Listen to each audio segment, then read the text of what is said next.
सभी बंधुओं को सादर जय जिनेन्द्र।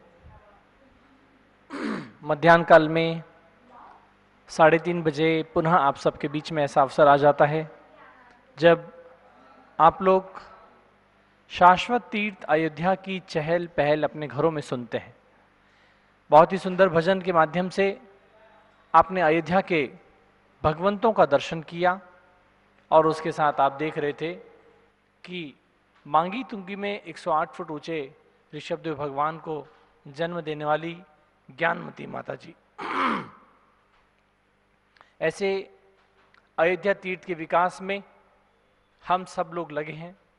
शाश्वत तीर्थ है हमारी इस धरती पर और शाश्वत तीर्थ की महिमा हम सब जानते हैं।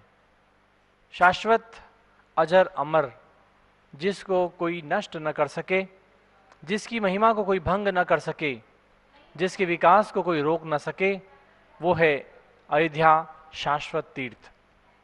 बंधुओं, इसी अयोध्या शाश्वत तीर्थ भूमि का जो नया विकास, नया उसका एक पहल, उसकी जो उपेक्षा को हटाने वाले हमारे आचार्य रत्न श्री देशभूषण जी महाराज, जो पूज्य गणेश ज्ञानमती माता जी के शूलिका दीक्षा गुरु रहे और उसके साथ ही अखिल भारतवर्षीय दिगंबर जैन युवा परिषद के जनक 1977 में जिन्होंने इस युवा परिषद की स्थापना की, ऐसे आचार्य श्री देशभूषण जी महाराज ने अयोध्या में सन 1965 में 31 फुट ऊंचे भगवान ऋषभदेव स्वामी को विराजमान किया था। उस समय सोच सकते हैं कि 65 का क्या समय था, क्या उस समय टेक्नोलॉजी थी और कितना हमारा युग प्रगति की ओर था।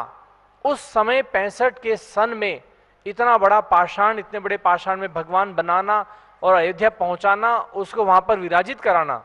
आज इतनी सकड़ी गलियां हैं, इतना बड़ा विकास होने के बाद, हिंदुस्तान का इतना नाम होने के बाद, आज वहां पे अयोध्या की इतनी सकड़ी गलियां हैं, इतनी मुश्किलें हैं, आज वहां पर कंजस्टेड पूरा मोहल्ला है, पूरी नगरी है। उस समय आचार्य देशभूषण जी महाराज ने इतना बड़ा उपकार किया हमारे जैन समाज पर कि हमारे 108 हमारे 31 फुट के ऋषभदेव भगवान वहां पर विराजमान हुए आचार्य देशभूषण जी महाराज की प्रेरणा से। और अपने गुरु की कार्यशैली को, अपने गुरु को आगे बढ़ाते हुए, उनके कार्य को प्रगति देते हुए ज्ञानमती माता जी लगभग 25 सालों से इस अयोध्या तीर्थ को लेकर के, इसके उद्देश्य को लेकर के सभी के बीच में है, समाज के बीच में है। और विगत 25 वर्षों में हम सब ने जो अयोध्या तीर्थ का विकास देखा है वो हम जानते हैं। जो लोग अयोध्या के दर्शन करने गए हैं वो जान सकते हैं कि किस प्रकार से माता जी की प्रेरणा से छोटी छोटी, इतनी जीर्ण शीर्ण हालत में जो टोंके थी, हमारे 5 तीर्थंकरों के जन्म स्थान थे, उन पर कितने बड़े बड़े भव्य विशाल जैन मंदिर और बड़ी बड़ी विशाल प्रतिमाएं विराजमान हो गई है। तो ये 1965 में गुरु और उसके बाद हमारे शिष्य यानी कि माता जी 25 सालों से लगातार इस कार्य को लगातार प्रगति दे रही हैं। और अब पुनः नवीन चेतना के साथ पूरी समाज को आह्वान किया जा रहा है पूज्य पीठाधीश रविन्द्र कीर्ति स्वामी जी के द्वारा कि अब हम सबको अयोध्या के लिए पुनः एकजुट होना है, पुनः बलशाली बनना है, पुनः अपने धन का उपयोग करना है, पुनः अयोध्या की नगरी की महत्व को जैन समाज में नहीं, जैनेतर समाज में बढ़ाना है, फैलाना है। क्यों? क्योंकि अयोध्या एक ऐसा स्थान हो रहा है अब जिसे अंतर्राष्ट्रीय स्तर पर सरकार स्वयं विकसित करने की ओर है।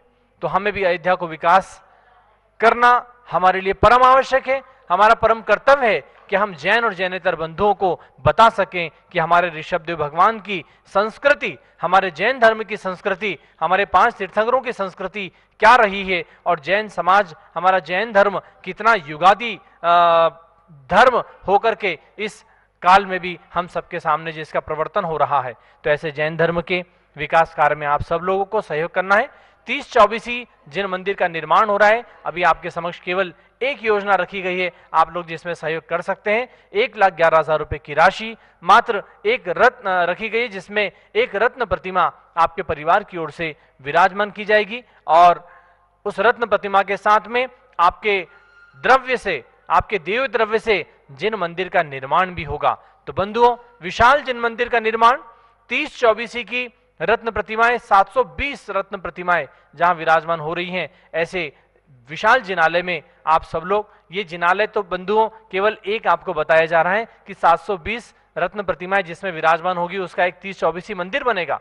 लेकिन उस मंदिर को शोभास्पद करते हुए, उस मंदिर की शोभा और महिमा बढ़ाते हुए पूज्य माता जी की प्रेरणा से वहां पर बहुत सारी भव्य रचनाएं, तीन लोक का जिन मंदिर, 101 पुत्रों का जिन मंदिर, वहां पर विशाल सर्वतोभद्र महल, भगवान ऋषभदेव जिसमें जन्मे थे, पूरी संस्कृति जैन धर्म की और अयोध्या के लेकर के पूरा जैन धर्म का इतिहास, वहां बहुत अच्छे, बहुत बड़ा म्यूजियम बनने वाला है, सब चीज बनने वाली है। लेकिन आपके समक्ष केवल एक चीज रखी गई है अभी, जिसमें आपको 1,11,000 रुपए की राशि देना है और एक रत्न प्रतिमा अपने परिवार की ओर से विराजमान करने का पुण्य अर्जित करना है। यह समय भी अब आपके पास घटता जा रहा है, क्योंकि प्रतिमाएं जिनकी भावनाएं बन रही वो आरक्षित करा रहे हैं। लेकिन यदि आपके मन में भी भावनाएं हैं, आप शीघ्र आरक्षित करा लें, वरना यह 720 प्रतिमाएं हो जाएंगी तो फिर आपको मौका नहीं मिल पाएगा अयोध्या जैसे इस रत्न गर्भा भूमि में रत्न प्रतिमा विराजमान करने का। तो बंधुओं, आज इन्हीं बातों के साथ अभी हम सब लोग गणिनी ज्ञानमती दिव्यावदान समारोह में भी आगे बढ़ेंगे। और आज हमारे बीच में पारस चैनल और भगवान ऋषभदेव जूम चैनल के माध्यम से आचार्य श्री विपुल सागर जी महाराज सत्संग जो टिकैत नगर में विराजमान है, उनके द्वारा, उनके सानिध्य में आज की ये ज्ञानमती दिव्यावदान समारोह की आयोजन हम सब लोग करेंगे। और उसके साथ ही प्रतिदिन की भांति दीप प्रज्वलन हम लोग करते हैं। आज इस दीप प्रज्वलन करने के लिए सकल दिगंबर जैन समाज टिकैत नगर जिला बाराबंकी से ये दीप प्रज्वलन किया जा रहा है। तो हम निवेदन करेंगे वहां पे हमारे जो भी कार्यकर्ता जन हैं, कृपया आज के इस कार्यक्रम का दीप प्रज्वलन करें। और यहाँ पर भी हमारे बीच में माला जी और हमारे लखनऊ से पधारे हैं, इनके द्वारा भी गीता जैन जी, कृपया आप भी आज इस अवसर पर यहाँ दीप प्रज्वलन के माध्यम से आज की दिव्यावदान समारोह का उद्घाटन करें। बंधुओं, हमारे बीच में निकलंग जैन जी हैं और निधेश जैन हैं जो युवा परिषद के संगठन मंत्री हैं, अखिलेश जैन जी हैं और कोमल चंद जी हैं। ये लोग आज टिकैत नगर की पावन भूमि जहाँ पूज्य माता जी ने जन्म लिया, ज्ञानमती माता जी, गणिनी प्रमुख श्री ज्ञानमती माता जी, जिनके जन्म से वो टिकैत नगर आज पावन है, सार्थक है और महान बन चुका है, एक तीर्थ बन चुका है। ऐसे टिकैत नगर तीर्थ से जहां नवग्रह शांति तीर्थ की स्थापना माता जी की प्रेरणा से हुई है, वहां से हमारे भक्तजन दीप प्रज्वलन कर रहे हैं, निधेश जी, निकलंग जी, कोमल जी और अखिलेश जी। तो बंधुओं, ये तो हुआ दीप प्रज्वलन, आपने देखा जन्मभूमि टिकैत नगर से। अभी जन्मभूमि टिकैत नगर के भक्तों के द्वारा आज के दिव्यावदान समारोह को आगे भी बढ़ाया जाएगा। तो उससे पहले आप प्रतिदिन इस दिव्यावदान समारोह में, दिव्यावदान का मतलब जिन्होंने इस संस्कृति को, जिन्होंने इस देश को, जिन्होंने इस समाज को दिव्य अवदान दिए हैं, उनका मनाया जाता है दिव्यावदान। हमारे आपके जैसे सामान्य व्यक्ति का नहीं मनाया जा सकता। ऐसी ज्ञानमती माता जी जिन्होंने अपने जीवन को पूरा भारतीय संस्कृति के, जैन संस्कृति के विकास के लिए, जैन साहित्य के विकास के लिए समर्पित कर दिया, ऐसे पूज्य गणिनी प्रमुख श्री ज्ञानमती माता जी हम सबके बीच में विद्यमान है। और 88वीं जन्म जयंती यानी 87वां वर्ष पूरा हो रहा है और 88वीं जन्म जयंती शरद पूर्णिमा हम सबके बीच में आ रही है 20 अक्टूबर को। तो पूज्य पीठाधीश स्वामी जी ने, यहाँ की कमेटी ने 11 अक्टूबर से 20 अक्टूबर तक लगातार भव्य आयोजन रखे हैं। सिद्ध चक्र महामंडल विधान रखा है 11 से 17 तक, और उसके बाद में 18 तारीख को अखिल भारतीय दिगंबर जैन महिला संगठन का अधिवेशन संपन्न होगा। उसके महिला संगठन के रजत वर्षों की पूर्णता पर, जो अखिल महिला संगठन माता जी की प्रेरणा से ही स्थापित है, आज पूरे देश में इस महिला संगठन के कार्य होते हैं, उसकी रजत जयंती मनाई जाएगी 18 अक्टूबर को। 19 अक्टूबर को अखिल भारतवर्षीय दिगंबर जैन युवा परिषद की ओर से श्री कैलाश चंद जैन अभिनंदन समारोह एवं ग्रंथ समर्पण, जो हमारे पूर्व अध्यक्ष रहे 1982 में, और उनके कार्यकलापों को देख करके आज उनके विशाल व्यक्तित्व का हमने बखान करने के लिए ग्रंथ प्रकाशित किया युवा परिषद ने, और कैलाश चंद जी के उपस्थिति में हम ये भव्य कार्यक्रम करेंगे। और 20 तारीख को तो हम सबके बीच में शरद पूर्णिमा आ जाएगी, जिसका हम सभी को बहुत इंतजार है। तो बंधुओं, ऐसे पूज्य माता जी के प्रतिदिन आपको चातुर्मास स्थली का दर्शन कराया जा रहा है। आज माता जी के 69 चातुर्मास टोटल हो चुके हैं, उसमें से 35वें चातुर्मास स्थली का आपको दर्शन होगा। 1987 में ये 35वां चातुर्मास जो है जम्बूद्वीप हस्तिनापुर तीर्थ पर हुआ था। आइए देखते हैं जम्बूद्वीप हस्तिनापुर तीर्थ की दर्शन और उसकी महिमा और उसके जिन मंदिरों को। ओम नमः सिद्धेभ्यः, ओम नमः सिद्धेभ्यः, ओम नमः सिद्धेभ्यः। अयोध्या मंगलम कुर्यात् अनंत तीर्थकर्तॄणां शाश्वती जन्मभूमिर्या प्रसिद्धा साधुर्नुता, प्रसिद्धा साधुर्नुता। भव्यात्माओं, अयोध्या की महिमा हम और आप सुन रहे हैं मुख्य रूप से। और अयोध्या में शाश्वत तीर्थ अयोध्या में जन्मे भगवान ऋषभदेव ने जहाँ दीक्षा ली उसका नाम प्रयाग हो गया। बड़ा सुंदर प्रकरण है, अभी मैं स्वाध्याय कर रही थी, प्रकरण आया प्रकृष्टो वा कृतस्त्यागः प्रयागस्तेन कीर्तितः। जहाँ जिस उद्यान में भगवान ने प्रकृष्ट त्याग किया, युक्ति आदि में सर्वप्रथम भगवान ने जैनेश्वरी दीक्षा ली है, उसी का नाम हो गया प्रयाग। प्रकृष्ट त्याग प्रयाग। ऐसे उस प्रयाग तीर्थ को अभी नमन करते हुए वहाँ भी हमारे और आपके सौभाग्य से, पुण्य से, हमारी भावना के अनुसार वहाँ भी तीर्थ बन गया है जिसका नाम है ऋषभदेव तपस्थली। भगवान ऋषभदेव दीक्षा मुद्रा में विराजमान हैं और कृत्रिम वटवृक्ष भी बनाया हुआ है। भगवान ऋषभदेव का छोटा सा समोसरण भी है जो कि तत्कालीन प्रधानमंत्री अटल बिहारी वाजपेयी ने जिसका उद्घाटन किया था वो वहीं विराजमान किया गया है। और वहाँ पर छोटा सा कैलाश पर्वत भी बना हुआ है जिसमें 72 भगवान विराजमान हैं और ऊपर ऋषभदेव भगवान विराजमान है। गुफा में भी भगवान ऋषभदेव विराजमान हैं। ऐसे उस प्रयाग तीर्थ की महिमा और शाश्वत तीर्थ अयोध्या की महिमा, और साथ ही अभी चर्चा आई सन 1987 का मेरा वर्षा योग सत्संग हस्तिनापुर में हुआ है। उसके पूर्व चातुर्मास के पहले वहाँ पर आचार्य श्री विमल साह जी महाराज के सत्संग का आगमन हुआ, संघ का आगमन हुआ।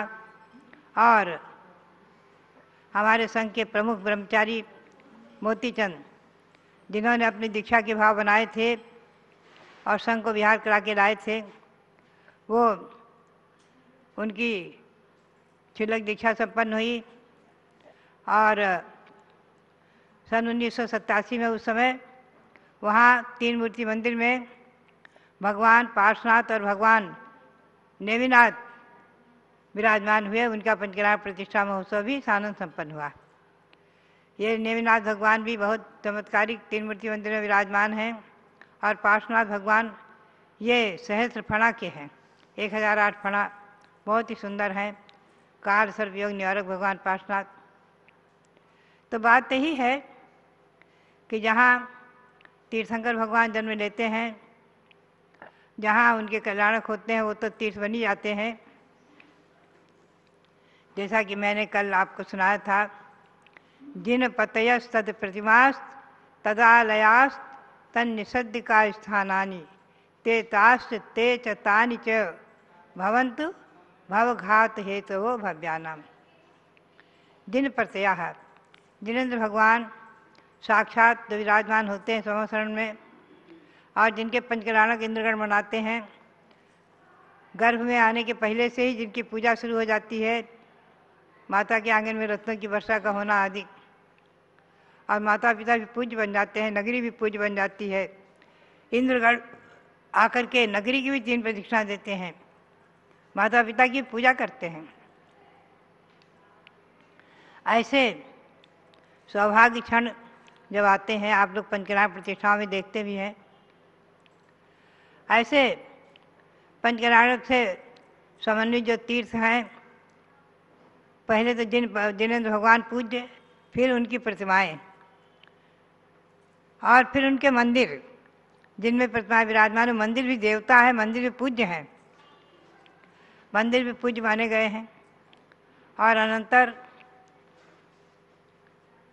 उनके निषद्धिका स्थान, भगवंतों के पंचकराणक स्थान, ये भी पूज्य हैं।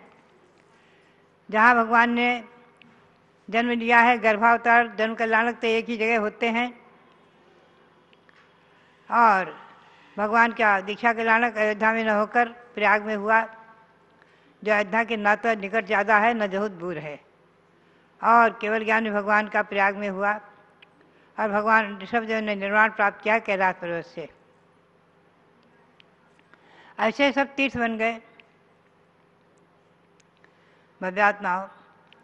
ऐसे भगवान ऋषभदेव और उनके पुत्र, प्रथम पुत्र भरत चक्रवर्ती, जो कि जिनकी आज यहाँ प्रतिमा विराजमान है, जिनकी छत्रछाया में आप अभिषेक आदि का आनंद ले रहे हैं भारत की राजधानी दिल्ली में। ऐसे भरत चक्रवर्ती युग की आदि में, तृतीय काल के अंत में ही जन्मे हैं, और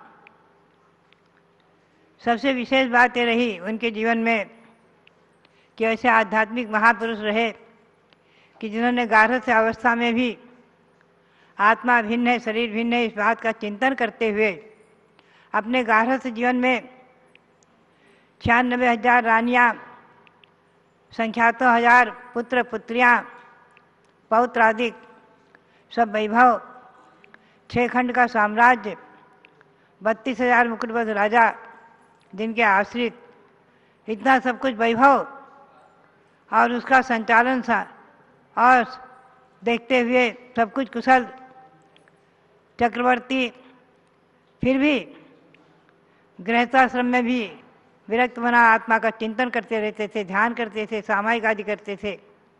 और भगवान की पूजा तो आदि पुराण में वर्णन आया है, बड़ा अच्छा लगा कि भरत चक्रवर्ती ने अयोध्या में अनेकों जिन मंदिर बनवाए, बहुत से जिन मंदिर बनवाए, और उनमें रत्नों की जिन प्रतिमाएं विराजमान कराई हैं। कैलाश पर्वत पर तो रत्न मंदिर बनवाए, जिन प्रतिमाएं विराजमान कराई वो तो प्रसिद्धि में है ही है, लेकिन अयोध्या में जिन मंदिर बनवाए हैं भरत चक्रवर्ती ने सर्वप्रथम। जिन मंदिर के निर्माण की परंपरा कितनी प्राचीन है। पहले तो युग की आदि में इंद्र ने अयोध्या में मंदिर बनाए, पुनश्च भरत चक्रवर्ती ने बनाए, और उसके बाद परंपरागत अनेकों राजाओं ने बनवाए, और श्री राम के समय भी अयोध्या में हजारों हजारों मंदिर श्री राम ने बनवाए हैं, ऐसा वर्णन आया है। बात यही है, अयोध्या नगरी शाश्वत तीर्थ कितनी समृद्धशाली रही है और कितनी पूज्य और पवित्र रही है, जिसकी प्रदक्षिणा इंद्रों ने की है। ऐसे ही हस्तिनापुर, वो भी भगवान शांतिनाथ, कुंथनाथ, हरिनाथ के 3 कल्याणकों से पवित्र थी, 4 कल्याणकों से, तीनों तीर्थंकरों के 4 कल्याणकों से पवित्र। वहाँ पर भी 1987 में, जो आज उस चातुर्मास में स्मरण हुआ आता है कि जब भगवान नेमिनाथ और पार्श्वनाथ विराजमान हुए हैं, अनंतर हमारे ब्रह्मचारी मोतीचंद का नाम थिलक मोती सागर, और उन्होंने जो है उनको हमने जम्बूद्वीप के पीठाधीश पद से अलंकृत किया, और उन्होंने जो है अनेकों वर्षों तक धर्म प्रभावना के कार्यों में रुचि ली है। जम्बूद्वीप ज्ञान ज्योति का जब प्रवर्तन हुआ तो ब्रह्मचारी अवस्था में सारे भारत में भ्रमण कर जो उन्होंने आनंद प्राप्त किया, आकर सुनाया करते थे, कहा करते थे कि माता जी, जो जगह जगह के गांव-गांव के, नगर नगर के मंदिरों के दर्शन हमने किए और लोगों का सम्मान प्राप्त किया, तो कितना आनंद अनुभव आया है। हमारे आरिका चंद्रावती जी भी ब्रह्मचारिणी अवस्था में जम्बूद्वीप ज्ञान ज्योति के रथ के प्रवर्तन में बहुत जगह गई हैं, इन्होंने भी अनुभव लिया है।